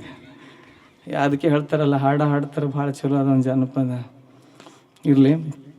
ಅದರಲ್ಲಿ ಜಾತಿ. ಇನ್ನೊಂದು ಏನಪ್ಪ ಅಂದರೆ ಶರೀರ ಇದ್ದಾಗೆ ನಾನೊಂದು ಜಾತಿದವಿದ್ದೀನಿ, ನಾನೊಂದು ಧರ್ಮದವಿದ್ದೀನಿ, ನಾನೊಂದು ಏನಪ್ಪ ಅಂತಂದ್ರೆ ಜಾತಿ ಧರ್ಮ, ಒಂದೇನಪ್ಪ ಅಂದ್ರೆ ವರ್ಣ. ಯಾಕಂದ್ರೆ ಆಫ್ರಿಕನ್ ಅನ್ನ, ಇವ ಕರ್ರಗರ, ಇವ್ರು ಇಂಡಿಯನ್ ಸಿಂಗರ, ಅಮೇರಿಕನ್ ಬೆಳ್ಳಗದಾರ, ಈಗಿಂಥ ಭಾವ ಬರ್ತದೆ. ಆದ್ರೆ ಮನುಷ್ಯ ಇದ್ರ ಮೇಲೆ ಅಭಿಮಾನ ಮಾಡಬಾರ್ದು. ನೀವು ಬಸವ ತತ್ವಗಳು ಎಲ್ಲವನ್ನು ನೋಡ್ರಿ, ಎಲ್ಲಿ ಅಭಿಮಾನ ಮಾಡಿಲ್ಲ ನೋಡಿರ್ಬೇಕಾದ್ರೆ ತೆಗೆದು ನೋಡ್ರಿ. ಇದು ನಾನು ರಸವನ್ನು ನಿಮ್ಮ ಮುಂದೆ ಎದುರಿಡ್ತಾ ಇದ್ದೀನಿ, ಮತ್ತೇನು ಇಲ್ಲ. ರಸ ಕುಡಿದ್ರೆ ಮಜಾ ಬರ್ತದ ಏನು? ಸಪ್ಪಿ ತಿಂದ್ರೆ ಎಲ್ಲ ಸಪ್ಪಿ ತಿನ್ಕೊತಾನೆ ಬಂದು ಇವತ್ತು ರಸ ಕುಡ್ಲೇತಿದ್ದೆವು. ಅದಕ್ಕೆ ಭಾಳ ಖುಷಿ ಆಗ್ತದೆ. ಇಲ್ಲಿ ಏನಪ್ಪ ಅಂದ್ರೆ ಜಾತಿ ವರ್ಣ ಮತ್ತು ವರ್ಗದ ಅಭಿಮಾನ ಮಾಡಬಾರ್ದು ಜೀವನದಲ್ಲಿ. ಇದು ಎರಡನೇದ್ದು. ಯಾಕಂತಂದ್ರೆ ಇದು ಕೂಡ ಶರೀರ ಲೆವೆಲ್ದದ. ಜ್ಞಾನ ಯಾವಾಗೂ ತಿಳ್ಕೊರ್ರಿ, ಮನಸ್ಸಿನ ಲೆವೆಲ್ದಾಗ ಜ್ಞಾನ ಆಗೋದಿಲ್ಲ, ಆತ್ಮಿಕ ಲೆವೆಲ್ದಾಗ ಜ್ಞಾನ ಆಗ್ತದೆ. ಯಾಕಂತಂದ್ರೆ ಗುರು ನಿಮ್ಮನ್ನು ಆತ್ಮಿಕ ಲೆವೆಲ್ದಾಗ ಒಯ್ದು ಕೂಡಿಸ್ತಾರೆ. ಶರೀರ ಲೆವೆಲ್ದಾಗ ಕೂಡಿಸಿದಾಗ ಅಲ್ಲಿ ವ್ಯತ್ಯಾಸ ಆಗ್ತದೆ. ಯಾಕಂದ್ರೆ ಮನಸ್ಸು ಯಾವಾಗ ಕೈ ಕೊಡ್ತದೆ, ಅದಕ್ಕೆ ಹೇಳ್ತಾರೆ ಈ ಕೈಲಿ ಕೊಟ್ಟಿದ್ದು ಈ ಕೈ ಖುನಾಬಾರ್ದು ಅಂತ. ಯಾಕಂದ್ರೆ ಈ ಕೈಲಿ ಈ ಕೈ ಬರತ್ತಾನೆ ಕೂಡಲೇ ಬೇಡ ಅಂತದದು ಮನಸ್ಸು. ಅಂಥ ಒಂದು ಭಾವದಲ್ಲಿ ನಾವು ಬದುಕ್ತಿರ್ತೀವಿ. ಅದಕ್ಕೆ ಈ ಆತ್ಮಿಕ ಲೆವೆಲ್ದಲ್ಲಿ ಹೋಗ್ತದೆ. ಅದಕ್ಕೆ ನಾವು ಯಾವ ಲೆವೆಲ್ದಾಗ ಬದುಕ್ತೀವಿ? ಶರೀರ ಲೆವೆಲ್ದಾಗ. ಅದಕ್ಕೆ ಗುರು ಏನು ಮಾಡ್ತಾರೆ, ನಿಮ್ಗೆ ಆತ್ಮಿಕ ಲೆವೆಲ್ದಾಗ ಜ್ಞಾನ ಕೊಡ್ಬೇಕಂತೇಳಿ ತನು ಮನದನ ಪರಮಾತ್ಮನ ದೇಣಿಗೆ ಅದ. ಏನಪ್ಪ ಅಂದ್ರೆ ಜಾತಿ ವರ್ಣ ಧರ್ಮದ ಅಭಿಮಾನ ಮಾಡಬೇಡ. ಏನಪ್ಪ ಅಂತಂದ್ರೆ ಇನ್ನೊಂದೇನಂತಂದ್ರೆ ಆಹಾರ ಉಡುಗೆ ತೊಡುಗೆಯಲ್ಲಿ ಏನಪ್ಪ ಅಂತಂದ್ರೆ ಭೇದ ಮಾಡಬೇಡ.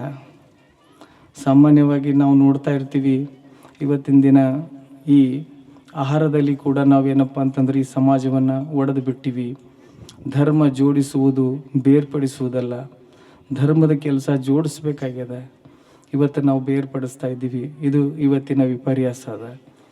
ಆದ್ರೆ ಇಲ್ಲಿ ತಿಳ್ಕೊಳ್ಬೇಕಾದ ವಿಷಯ ಏನಪ್ಪ ಅಂತಂದ್ರೆ ಜಾತಿ. ಯಾಕಂದ್ರೆ ಆತ್ಮ ಆಹಾರವನ್ನು ಸೇವಿಸೋದಿಲ್ಲ, ಶರೀರ ಆಹಾರವನ್ನು ಸೇವಿಸ್ತದೆ. ಉದಾಹರಣೆಗಾಗಿ ಇಲ್ಲಿ ಯಾರಾದರೂ ಮಂಗಳೂರಿನಿಂದ ಬಂದಿರ್ಬೋದು, ಅಲ್ಲೆಲ್ಲನೂ ಏನಪ್ಪ ಅಂತಂದ್ರೆ ಮೀನನ್ನೇ ಹೆಚ್ಚಿಗೆ ತಿಂತಾರೆ. ಯಾಕಂದ್ರೆ ಅಲ್ಲಿ ಬೆಳೀತಕ್ಕಂಥ ಆಹಾರ ಅದೇ ಅದ, ಅಲ್ಲಿಂದ ಅದು ಬಿಟ್ಟರೆ ಅವ್ರು ಬದುಕೋಕ್ಕಾಗಲ್ಲ. ಕೆಲವೊಂದು ಜನ ಏನಪ್ಪ ಅಂದ್ರೆ ಆ ಪ್ರದೇಶಕ್ಕೆ ಅನುಸಾರವಾಗಿ ಆಹಾರವನ್ನು ಸೇವನೆ ಮಾಡ್ತಾರೆ. ಇನ್ನೊಂದು ಭಾಳ ಚಲೋ ಅದ, ಒಂದು ಉದಾಹರಣೆ ಕೊಡಬೇಕಾಯ್ತು ಇದ್ರ ಬಗ್ಗೆ ಅಂತಂದ್ರೆ, ದವಾಖಾನಿಗೆ ಹೋಗಿರ್ತೀವಿ. ದವಾಖಾನಿಗೆ ಹೋದಾಗ ಏನೋ ಒಂದು ಹಂಗಾಗೋದಿಲ್ಲ, ಏನೋ ಒಂದು ಬ್ಲಡ್ ಬೇಕಾಗ್ತದೆ. ಬ್ಲಡ್ ಬೇಕಾದಾಗ ಅವಾಗ ಹೋಗಿ ಹೇಳ್ತೀವಿ, ಬ್ಲಡ್ ಕೊಡ್ರಿ ಡಾಕ್ಟ್ರಿ, ಗ್ರೂಪಿನ ಬ್ಲಡ್ ಕೊಡು ಅಂದಾರಂತ. ಇಲ್ರಿ ನಾವು ಏನಪ್ಪ ಅಂದ್ರೆ ಲಿಂಗಾಯತರಿದ್ದೀವಿ, ಅಥವಾ ನಾವು ಈ ಜಾತಿದವ್ರು ಆ ಜಾತಿ ಇದ್ರಿ, ಅದೇ ಜಾತಿದವ್ರು ಬ್ಲಡ್ ಕೊಡ್ರಿ ಅಂತಂದ್ರೆ ಇಲ್ಲ. ರಂಜಾನ್ ಆಯಿತು, ಅವರು ಕೂಡ ಬ್ಲಡ್ ಕೊಡ್ತಾರೆ. ನಾವು ಕೂಡ ಏನಪ್ಪ ಅಂತಂದ್ರೆ ನಿರಂಕಾರಿ ಮಿಷನ್ದವ್ರು ಎಲ್ಲಪ್ಪ ಅಂದ್ರೆ ಬ್ಲಡ್ ಡೊನೇಷನ್ ಆಯೋಜನೆ ಮಾಡ್ತಾರೆ, ನಾವು ಕೂಡ ಹೋಗಿ ಬ್ಲಡ್ಡನ್ನು ಕೊಡ್ತೀವಿ. ಯಾರಿಗೆ ಅದು ಸೇವಾ ಅದ. ಈ ಜಗತ್ತಿನಾಗ ಏನಪ್ಪ ಅಂತಂದ್ರೆ ಯಾರಿಗೆ ಹೋಗ್ತದೇನೋ, ಸೇವಾ ಮಾಡಿದೆ ಯಾವಾಗೂ ಗೊತ್ತಾಗಬಾರ್ದು, ಅದನ್ನೇ ನಿಜವಾದ ಸೇವೆ. ಅದಕ್ಕೆ ಇಲ್ಲಿ ಏನು ಮಾಡ್ತೀವಿ, ಅಲ್ಲಿ ಯಾವುದೇ ಕಿರ್ಲಿಕ್ಕೆ ಬ್ಲಡ್ ಗ್ರೂಪ್ ಮ್ಯಾಚ್ ಆಯಿತು ಅಂತಂದ್ರೆ ತೊಗೊಂಡು ಬಂದುಬಿಡ್ತೀವಿ. ಅದನ್ನು ಏನಪ್ಪ ಅಂದ್ರೆ ಆ ಸಮಯದಲ್ಲಿ ಮರಿತೀವಿ. ಆದರೆ ಲೌಕಿಕ ಭಾವದಲ್ಲಿ ಬಂದಾಗ ಎಲ್ಲನೂ ಭಾವ ಜಾತಿ ವರ್ಣ ಇದೇನಪ್ಪ ಅಭಿಮಾನ ಮಾಡ್ತಾ ಜೀವನವನ್ನು ಮಾಡ್ತೀವಿ. ಆದರೆ ಬಸವಾದಿ ಶರಣರು ಎಲ್ಲಿ ಜಾತಿ ವರ್ಣದ ಅಭಿಮಾನ ಮಾಡಿಲ್ಲ. ಯಾಕಂತಂದ್ರೆ ಇದನ್ನು ನಾವು ನೋಡಿದ್ದೀವಿ, ಇವತ್ತು ನಾವು ಮಾಡಬೇಕಾದದ್ದು. ಯಾಕಂದ್ರೆ ನಾವು ನಿಜವಾಗಿ ಬಸವ ಧರ್ಮವನ್ನು ಪಾಲನೆ ಮಾಡಬೇಕಾಯ್ತು ಅಂತಂದ್ರೆ ಹೊರಗಡೆ ಬಂದು ಎಲ್ಲ ದೊಡ್ಡ ದೊಡ್ಡ ಮಾತು ಹೇಳ್ತೀವಿ, ಮನೆಯಲ್ಲಿ ಹೋದಾಗ ಇಲ್ಲ. ಖುಲ್ಲಾದವ್ರಲಿಂತ ಏನಪ್ಪ ಅಂದ್ರೆ ಎಲ್ಲನೂ ನಾವು ಒಂದೇ ಅಂತ ಹೇಳ್ತೀವಿ, ಆದ್ರೆ ನಮ್ಮ ಮನೆಯಲ್ಲಿ ಕಾಲಿಟ್ಟಾಗ ಅಲ್ಲೆಲ್ಲರೂ ವ್ಯತ್ಯಾಸ ಅದ. ಇದು ನಿಜವಾದ ಸತ್ಯ ಅದ ನಮ್ದೆಲ್ಲರದು. ಈಗ ಇದೇನಾಯ್ತಪ್ಪ ಅಂದ್ರೆ ಜಾತಿ ವರ್ಣದೈತು. ಇನ್ನೊಂದೇನಪ್ಪ ಅಂತಂದ್ರೆ ನಾವು ಜೀವನದಲ್ಲಿ ಮನೆ ಬಿಟ್ಟು ಕಾಡಿಗೆ ಹೋಗಬಾರ್ದು, ದುಡಿತಾ ಇರಬೇಕು. ನಮ್ಮ ಕಾಯಕವನ್ನು ನಾವು ಮಾಡಬೇಕು. ಇದನ್ನೇ ಬಸವಣ್ಣ ಕೊಟ್ಟಿರೋದು. ಕಾಯಕ ಮಾಡಿ ದಾಸೋಹ ಮಾಡಬೇಕು. ತನಗೆ ಬೇಕಾದಂಥ ಆಹಾರವನ್ನು ತಾನೇ ದುಡಿದು ಏನಪ್ಪ ಅಂದ್ರೆ ಗಳಿಸ್ಬೇಕು. ತನ್ನ ತಂದೆ ತಾಯಿ ಸೇವೆಯನ್ನು ಮಾಡಬೇಕು, ಮನೆ ಬಿಟ್ಟು ಹೋಗಬಾರ್ದು. ಯಾಕಂದ್ರೆ ತಂದೆ ತಾಯಿ ಭಾಳ ಜರುರತ್ ಇರ್ತದೆ, ಅವರಿಗೆ ವಯಸ್ಸಾಗಿರ್ತದೆ. ಅವಾಗ ಅವರಿಗೆ ಜರುರತ್ ಇದ್ದಾಗ ನಾವು ಹೊರಗಾದೆವು ಅಂತಂದ್ರೆ ಯಾವ ಭಕ್ತಿ ಮಾಡಿ ಏನು ಮಾಡೋದದ. ತನ್ನ ಮನೆಯಲ್ಲೇ ತನ್ನ ಗಂಡ ಹೆಂಡತಿ ಮಕ್ಕಳ ಜೊತೆಯಲ್ಲಿ ಪ್ರೀತಿ ಇರಲಾರ್ದವ ಜಗತ್ತಿಗೆ ಯಾವ ಪ್ರೀತಿಯನ್ನು ಕೊಡ್ಲಿಕ್ಕೆ ಸಾಧ್ಯ ಅದ? ಏನದ? ಗಂಡ ಹೆಂಡತಿ ಜಗಳ ಆಡ್ತಿರ್ತಾರೆ, ಬಂದು ಭಾಷಣ ದೊಡ್ಡ ಮಾಡ್ತಾರೆ. ಏನದ ಇದು ಜೀವನ? ನೀವು ನಿಮ್ಮ ಮನೆಯನ್ನು ಮೊದಲು ಸುಧಾರಿಸ್ಕೊಳ್ರಿ. ನಿಮ್ಮ ಕುಟುಂಬದಲ್ಲಿ ಪ್ರೀತಿಯಿಂದ ಬದುಕ್ರಿ.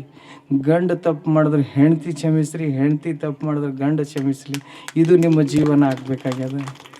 ಇದು ಗೃಹಸ್ಥಲ್ಲಿದ್ದು ನಾವು ಪಡ್ಕೊಳ್ಬೇಕಾದಂಥದ್ದು. ಇದು ಆದ ನಂತರ ಜೀವನದಲ್ಲಿ ಗುರು ಕೊಟ್ಟಂಥ ಜ್ಞಾನ, ಗುರುವಿನ ಪರ್ಮಿಷನ್ ಅಂತಂದ್ರೆ ಗುರು ಈಗ ನೋಡ್ರಿ, ಗುರುಗಳು ನಾವೆಷ್ಟೇ ಆದರೂ ಕೂಡ ಗುರುವಿನಷ್ಟು ಶಾಣೆ ಆಗೋಕ್ಕೆ ಸಾಧ್ಯ ಇಲ್ಲ. ಯಾಕೆ ಸಾಧ್ಯ ಇಲ್ಲ ಅಂತಂದ್ರೆ, ಒಂದು ದಿನ ಈ ಅಕ್ಸಲ್ರ ಅಂಗಡಿದಾಗ ಕುಂತು, ಇವತ್ತು ಒಂದು ದಿನ ನಾವು ಕುಂತೀವಿ ಇಲ್ಲಿ, ಒಂದು ದಿನ ಅಕ್ಸಲ್ರ ಅಂಗಡಿದಾಗ ಕುಂತು ನಾವು ಆಭರಣ ಮಾಡ್ಲಿಕ್ಕೆ ಹೋಗ್ತೀವಿ. ನಾವು ಅಂಥ ಸ್ವಭಾವದವ್ರು. ನಾ ಅಲ್ಲಿ ಹೋಗಿ ಬಂದೀನಿ, ಎಲ್ಲ ಗೊತ್ತದ ನನಗೆ, ಎಲ್ಲ ಭೇಟಿಯಾಗೀನಿ, ಎಲ್ಲ ಕೇಳೀನಿ. ಹಾಗಲ್ಲ.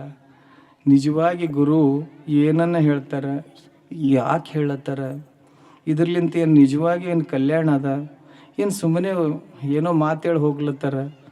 ಗುರುಗಳು ಇಷ್ಟೆಲ್ಲ ಆಯೋಜನೆ ಮಾಡ್ಯಾರ, ಯಾಕೆ ಮಾಡ್ಯಾರ?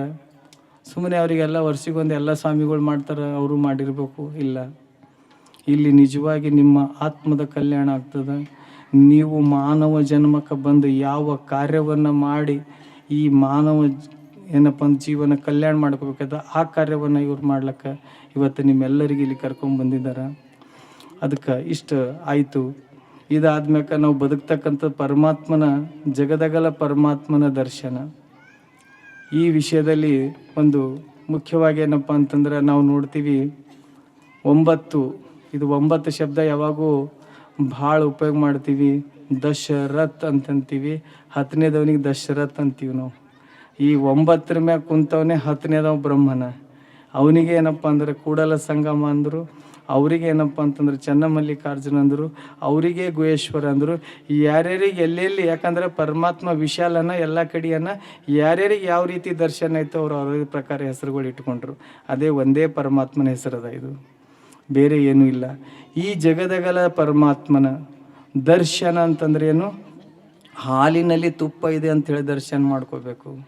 ಈ ಜಗತ್ತಿನಲ್ಲಿ ಗುರು ತೋರಿಸಿದ ಕಣ್ಣಿನಿಂದ ಈ ಪರಮಾತ್ಮನನ್ನು ನೋಡಬೇಕು. ಈ ಪರಮಾತ್ಮ ಅಲ್ಲತ್ತಿನ್ನ, ಆ ಪರಮಾತ್ಮ ಎಲ್ಲೋ ಆಕಾಶದ ಕುಂತಲ್ಲತ್ತಿಲ್ಲ. ಈ ಪರಮಾತ್ಮ ಇವತ್ತು ಈ ಪರಮಾತ್ಮನನ್ನು ನಾವು ದರ್ಶನ ಮಾಡ್ಕೋಬೇಕಾಗ್ಯದ. ಯಾವ ರೀತಿಯಾಗಿ ಪರಮಾತ್ಮ ಹೆಂಗೆ ಕಾಣಕ್ಕೆ ಸಾಧ್ಯ ರೀ?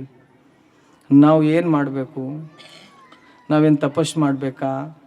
ಧ್ಯಾನ ಮಾಡಬೇಕಾ? ಎಲ್ಲಿಯಾದರೂ ಹೋಗಿ ಏನಪ್ಪ ಅಂತಂದ್ರೆ ಒಬ್ಬರೇ ಕಾಡಿಗೆ ಹೋಗಿ ಕೂಡಬೇಕಾ?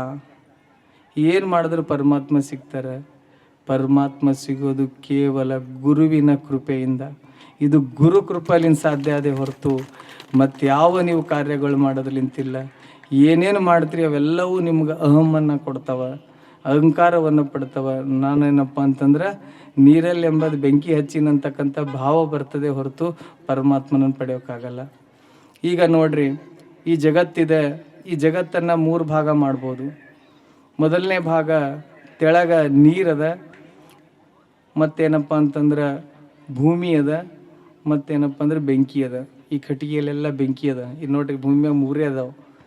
ಈಗ ನಾವು ಈ ಜಗದಗಲ ಪರಮಾತ್ಮ ಅಂತಂದ್ರೆ ಪರಮಾತ್ಮ ಒಬ್ಬನೇ ಅದಾನ, ಹೌದ್ರಾ? ಪರಮಾತ್ಮ ಏನು ಬಸವಣ್ಣವರು ಹೇಳಿದ್ರು, ಅದೇನೋ ಅದು ಆಮೇಲೆ ಇಲ್ಲ, ಒಬ್ಬ ಇಬ್ಬರು ಮೂವರು ದೇವರೆಂದು ಉಬ್ಬಿ ಮಾತನಾಡಬೇಡ, ದೇವರೊಬ್ಬನೇ ಕೂಡಲ ಸಂಗಮನಲ್ಲದೆ ಮತ್ತಾರು ದೇವರಿಲ್ಲ ಅಂತ ಹೇಳಿದ್ರು. ಅಂದ್ರೆ ದೇವರು ಒಬ್ಬನೇ ಅದಾನ, ಹೌದ್ರಾ?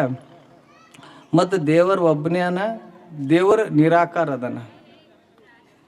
ದೇವ ಇನ್ನೊಂದು ಏನಪ್ಪ ಅಂದ್ರೆ ದೇವರಿಗೆ ಏನಪ್ಪ ಅಂತಂದ್ರೆ ಯಾವುದೇ ರಸ ಗಂಧಗಳಿಲ್ಲ. ದೇವರಿಗೆ ನೀವು ಮುಡ್ತೀರಿ ಅಂದ್ರೆ ವಾಸನೆ ಕಾಣೋದಿಲ್ಲ, ನಿರಾಕಾರ ಅದನ್ನು. ಮತ್ತು ನಿರಾಕಾರ ಅನ್ನೋದಂದ್ರೆ ನೋಡ್ಬೇಕು ಹೆಂಗೆ? ಇಲ್ಲಿ ಒಂದು ದೃಷ್ಟಿ, ಒಂದು ಗುರುವಿನ ದೃಷ್ಟಿಯನ್ನು ತಮ್ಮೆದುರು ಇಡ್ತಾ ಇದ್ದೀನಿ ಚರಣದಾಗ. ಇಲ್ಲಿ ಏನಪ್ಪ ಅಂತಂದ್ರೆ ಈ ಒಂದೇ ಪರಮಾತ್ಮ ಅದನ್ನ, ಬರಲ್ಲ ಹೋಗಲ್ಲ, ಏನು ಸದಾ ಇರ್ತಕ್ಕಂಥವನು. ನಾವು ಬರ್ತೀವಿ ಹೋಗ್ತೀವಿ, ಪರಮಾತ್ಮ ಶಾಶ್ವತವಾಗಿರ್ತಕ್ಕಂಥವನು. ಇಲ್ಲಿ ಕೆಳಗಡೆ ನೀರು, ಭೂಮಿ ಮತ್ತು ಏನಪ್ಪ ಅಂತಂದ್ರೆ ಬೆಂಕಿ ಇದೆ. ಕಟ್ಟಿಗೆಯಲ್ಲಿ ಬೆಂಕಿ ಅದ. ಮತ್ತು ಬೆಂಕಿ ಎಲ್ಲಾರ ಅದಂತಂದ್ರೆ ಎಲ್ಲ ತೋರಿಸ್ರಿ ಅಂದಿರಿ. ಬೆಂಕಿ ಕಟ್ಟಿಗೆಲ್ಲ ಅದ. ನಾವಿವತ್ತು ಏನು ಪೂಜೆಗಳನ್ನು ಮಾಡ್ತಾ ಇದ್ದೀವಿ, ವಿಗ್ರಹಗಳೇ ಇರಲಿ ಅಥವಾ ಕಟ್ಟಿಗೆದೇ ಇರಲಿ, ಕಾಗದದೇ ಇರಲಿ, ಏನೇ ಇದ್ದರೂ ಕೂಡ ಅವೆಲ್ಲವೂ ಭೂಮಿಲಿಂತ ಬಂದಿವವ. ಮತ್ತು ಎಲ್ಲಿಂದರ ಬಂದವೇನು ನೋಡ್ರಿ. ನಾವು ಭೂಮಿಯನ್ನು ಪೂಜೆ ಮಾಡ್ತೀವಿ, ನಿಜವಾಗಿ ಪರಮಾತ್ಮನನ್ನು ಪೂಜೆ ಮಾಡೋದಿಲ್ಲ. ಅದಕ್ಕೆ ಬಸವಣ್ಣರು ಹೇಳಿದ್ರು, ಬತ್ತುವ ನದಿಯ ಒಣಗುವ ಮರವ ನೆಚ್ಚಿದವರು ನಿಮ್ಮ ನೆತ್ತಬಲ್ಲವರು ಕೂಡಲ ಸಂಗಮ ದೇವ ಅಂತ ಹೇಳಿದ್ರು. ಇವತ್ತು ಪ್ರತಿಯೊಂದನ್ನು ಬಿಡಿಸಿ ನೋಡ್ರಿ, ಪ್ರತಿಯೊಂದನ್ನು ತಿಳ್ಕೊಡ್ರಿ. ಅರಿವು ಅರಿತಡೆ ಶರಣ ಮರೆತಡೆ ಮಾನವ. ಅರಿಬೇಕಾಗ್ಯದ. ಇವತ್ತು ಏನು ಅರಿದು ದಾನಮ್ಮ ದೇವರು ಹೆಂಗೆ ಔಷಧಿಗಳು ಅರ್ಧ ಬ್ಯಾನಿ ದೂರ ಮಾಡಿದ್ರಲ್ಲ, ಹಿಂಗೆ ನಮ್ಮ ಮನಸ್ಸಿನ ಬ್ಯಾನಿ ದೂರ ಮಾಡಿ ನಾವು ಈ ಪರಮಾತ್ಮ ಪಡ್ಕೋಬೇಕಾಗ್ಯದ ಇವತ್ತು. ಈಗ ಇವು 3 ಇಲ್ಲವ. ಮೇಲ್ಗಡೆ ಸೂರ್ಯಮಂಡಲದ, ತಾರೆಮಂಡಲದ, ಚಂದ್ರಮಂಡಲದ, ಇವು 3 ಅದಾವ. ಇವು ಮಧ್ಯದಲ್ಲಿ ಏನಪ್ಪ ಅಂತಂದ್ರೆ ಜೀವ, ವಾಯು, ಶಬ್ದ. ಈಗ ನಾನು ನಿಮಗೆ ಶಬ್ದ ಮಾತಾಡ್ತಾ ಇದ್ದೀನಿ, ಇದಕ್ಕೆ ಆಕಾಶ ಅಂತಾರೆ. ಇವು 3 ಇಲ್ಲಿ ನಡ್ಬರ್ಕದವು. ಇವು 9 ಬಿಟ್ಟು ಮತ್ತೇನ್ರ ಅವೇನು ನೋಡ್ರಿ ಜಗತ್ತಿನಾಗ. ನಿಮ್ದೆಲ್ಲನೇ ಬಂತ. ಇವು 9 ಏನವಲ್ಲ. ಈಗ ಭೂಮಿ ನೋಡ್ರಿ ತಿರುಗ್ತಾ ಇರ್ತದೆ, ಪರಮಾತ್ಮ ತಿರುಗಲ್ಲ. ಪರಮಾತ್ಮ ಸ್ಥಿರವಾಗಿರ್ತಾನೆ. ಅಂದ್ರೆ ಭೂಮಿ ಕೂಡ ಪರಮಾತ್ಮ ಆಗ್ಲಕ್ಕ ಸಾಧ್ಯನೇ ಇಲ್ಲ. ಅಂದಮೇಲೆ ಭೂಮಿ ಹೊಡ್ಡ ತೆಗ್ಗಾದ. ಯಾರಾದರೂ ಒಬ್ಬರಾದ್ರೂ ಕೈ ಎತ್ತಿ ಹೇಳ್ರಿ, ಪರಮಾತ್ಮ ಹೊಡ್ಡ ತೆಗ್ಗಹನಂತ. ನಾ ಇವತ್ತು ಹೇಳ್ತೀನಿ, ಕರೆಕ್ಟ್ ಇಲ್ರಿ? ಪರಮಾತ್ಮ ವಂಕಟಿಂಕ ಹೊಡ್ಡ ತೆಗ್ಗಹನಂತ ಇಲ್ಲ. ಅವಾಗ ಪರಮಾತ್ಮ ಭೂಮಿ ಕಣ್ಣಿಗೆ ಕಾಣತ್ತದ, ಪರಮಾತ್ಮ ನಿರಾಕಾರನ. ಅಂದ್ರೆ ನಾವು ನಿಜವಾಗಿ ಅರ್ಥಕೊಂಡಿಲ್ಲ. ಭೂಮಿ ಪರಮಾತ್ಮ ನಮಗೋಸ್ಕರ ನಿರ್ಮಾಣ ಮಾಡಿ ಕೊಟ್ಟಿದ್ದಾರೆ. ಇದು ಪ್ರಕೃತಿ ಅದ. ಅದಕ್ಕೆ ಇದು ಕೂಡ ಪರಮಾತ್ಮ ಅಲ್ಲ. ಹಂಗಂದ್ರೆ ನೀರು ಪರಮಾತ್ಮ ಅದೇನ್ರಿ? ನೀರಂತಂದ ಪರಮಾತ್ಮ ಅದೇ. ನಾವು ಪೂಜೆ ಮಾಡ್ತೀವಲ್ಲ, ನಾವು ಜೀವನ ಸೇವಿಸ್ತಾ ಇರ್ತೀವಿ, ನಾವು ಅದರ್ಲಿಂತ ಬದುಕ್ತೀವಿ. ನಾವು ಹೊಲಕ್ಕೆ ನೀರು ಬಿಡ್ತೀವಿ, ಏನಪ್ಪ ಅದರ್ಲಿಂದ ಬದುಕ್ತೀವಿ. ಅದು ಪರಮಾತ್ಮ ಆಗ್ತದೇನು? ಪರಮಾತ್ಮ ನಿರ್ಗುಣನ, ಅವನಲ್ಲಿ ಯಾವುದೇ ಗುಣಗಳಿಲ್ಲ ಅಂದಾಗ ನೀರಿಗೆ ಒಂದು ಗುಣ ಅದ. ನೀವು ಕುಡಿದ್ರಿ ಅಂತಂತಂದ್ರೆ ಏನಾಗ್ತದ? ನಿಮ್ಮ ನೀಡಿಕೆ ಹೋಗ್ತದೆ. ಅಂದ್ರೆ ಅದಕ್ಕೊಂದು ಗುಣ ಅದ, ಅದು ಹರಿತಾ ಇರ್ತದೆ. ಪರಮಾತ್ಮ ಹರಿದು ಹೋಗಲ್ಲ. ಪರಮಾತ್ಮ ಸ್ಥಿರವಾಗಿರ್ತಕ್ಕಂಥವ್ರು. ಹಂಗಂದ್ರೆ ಈಗಿದು ಬೇಸ್ಗೆ ಅದ, ಎಲ್ಲ ಬತ್ತಿ ಹೋಗ್ಲತ್ತವ. ಕೆರಿಗಳು ಬತ್ತಲತ್ತವ, ಹಳ್ಳಗಳು ಬತ್ತಲತ್ತವ. ಪರಮಾತ್ಮ ಬೇಸ್ಗಿದಾಗ ಹೊಂಟು ಹೋಯ್ತಾನ, ಮತ್ತು ಮಳೆಗಾಲದಾಗ ಬರ್ತಾನ? ಇಲ್ಲ. ಪರಮಾತ್ಮ ಹಂಗೆ ಹೋಗೋದಿಲ್ಲ. ಸದಾ ಇರ್ತಕ್ಕಂಥವನು, ತೀಕಾಲವಾಗಿ ಇರ್ತಕ್ಕಂಥವನು ಪರಮಾತ್ಮ ಅದನ. ಅಂದ್ರೆ ನೀರು ಕೂಡ ಪರಮಾತ್ಮ ಆಗ್ಲಕ್ಕ ಸಾಧ್ಯನೇ ಇಲ್ಲ. ಅಂದಮೇಲೆ ಪರಮಾತ್ಮ ಬೆಂಕಿ ಅದೇನು? ನಮ್ಮ ಅವ್ವರೆಲ್ಲರೂ, ನಮ್ಮ ಅಕ್ಕವರೆಲ್ಲ ಏನು ಮಾಡ್ತಾರೆ ಅಂದ್ರೆ ದಿನ ಒಲಿ ಉರಿ ಹಚ್ತಾರೆ. ಬೆಂಕಿಗೆ ಇವ್ರು ಕಂಟ್ರೋಲ್ ಮಾಡ್ತಾರೆ, ಪರಮಾತ್ಮಗೆ ಇವ್ರು ಕಂಟ್ರೋಲ್ ಮಾಡ್ತಾರೆ. ಪರಮಾತ್ಮ ನಿಮಗೆ ಕಂಟ್ರೋಲ್ ಮಾಡ್ತಾರೆ. ಅದಕ್ಕೆ ಕಟ್ಟಿಗೆಗಳು ಹೆಚ್ಚಿಗೆ ಹಾಕಿದ್ರಿ ಅಂದ್ರೆ ಹೆಚ್ಚಿಗೆ ಆಯ್ತದ. ಒಯ್ದು ನೀರು ಹಾಕಿದ್ರಿ ಅಂದ್ರೆ ಆರಿ ಹೋಗ್ತದೆ. ಕಟ್ಟಿಗೆ ಮುಗಿದು ಅಂತಂದ್ರೆ ಆರಿ ಹೋಗ್ತದೆ. ನಾವು ಹಚ್ಚಿದ್ರೆ ಹತ್ತದ, ನಾವು ಆರಿಸಿದ್ರೆ ಆರ್ತದ. ಪರಮಾತ್ಮ ಯಾವಾಗ ಬೇಕಾವಾಗ ನಾವು ಪ್ರಕಟ ಮಾಡುವಕ್ಕೆ ಸಾಧ್ಯ ಅದ? ಇಲ್ಲ. ಯಾಕಿಲ್ಲ ಅಂದ್ರೆ ಬೆಂಕಿ ಕೂಡ ಪರಮಾತ್ಮ ನಮ್ಮ ಉಪಯೋಗಕ್ಕಾಗಿ ಕೊಟ್ಟಾನ. ಅದೆಲ್ಲ ಕರೆಕ್ಟೇ ಅದ್ರಿ. ಪರಮಾತ್ಮ ಬೆಂಕಿ ಯಾಕೆ ಕೊಟ್ಟಾನ? ನಾವು ಉಳ್ಳಿ ಅಂತ ಕೊಟ್ಟಾನ ಪರಮಾತ್ಮ. ಅದು ಒಯ್ದು ಮಂದಿ ಮನೆ ಗುಡ್ಸಿಗೆ ಹಚ್ಚಿದ್ರೆ ಏನು ಮಾಡ್ಬೇಕು ಪರಮಾತ್ಮ? ಬೆಂಕಿ ಇಟ್ಟಿಲ್ಲ ಅಂದ್ರೆ ಚಲೋ ಇತ್ತಲ್ರಿ, ಉರಿನೇ ಹಚ್ತಿದ್ದಿಲ್ಲ ನಾವಂತ. ಹಿಂಗೆ ಹೇಳೋರು ಭೀ ಅದಾರ. ಅದಕ್ಕೆ ಪರಮಾತ್ಮ ಬೆಂಕಿ ಹೆಂಗೆ ಕೊಟ್ಟನಂದ್ರೆ ಜೀವಿಗಳಿಗೆ ಅನುಕೂಲ ಆಗಲಿ, ಇವ್ರು ಅದ್ರ ಏನಪ್ಪ ಅಂದ್ರೆ ಅದನ್ನು ಉಪಯೋಗ ಮಾಡಿಕೊಂಡು ಜೀವನವನ್ನು ಮಾಡಲಿ ಅಂಥೇಳಿ. ಈಗಿರ್ತಕ್ಕಂಥದ್ದು ಮೇಲ್ಗಡೆ ಸೂರ್ಯಮಂಡಲ, ತಾರಾಮಂಡಲ ಮತ್ತು ಚಂದ್ರಮಂಡಲ. ಹೀಗೆ ಹೇಳ್ತಾ ಇದ್ರೆ ಅಮಾಸಿ ಅಂತಂದಾಗ ಚಂದ್ರಗ ಹೋಗ್ಬಿಡ್ತಾನ, ಮತ್ತು ಹುಣ್ಣಿಗೆ ಬರ್ತಾನೆ. 15 ದಿನಕ್ಕೊಮ್ಮೆ ಪರಮಾತ್ಮ ಹೋಗಿ 15 ದಿನಕ್ಕೊಮ್ಮೆ ಬರ್ತಾನೇನು? ಇಲ್ಲ. ಪರಮಾತ್ಮ ಸ್ಥಿರ ಅದನ್ನು ಎಲ್ಲರಿಗೂ ಪ್ರೀತಿಯಿಂದ ಹೇಳಿರಿ. ಶರಣು ಶರಣಾರ್ಥಿ.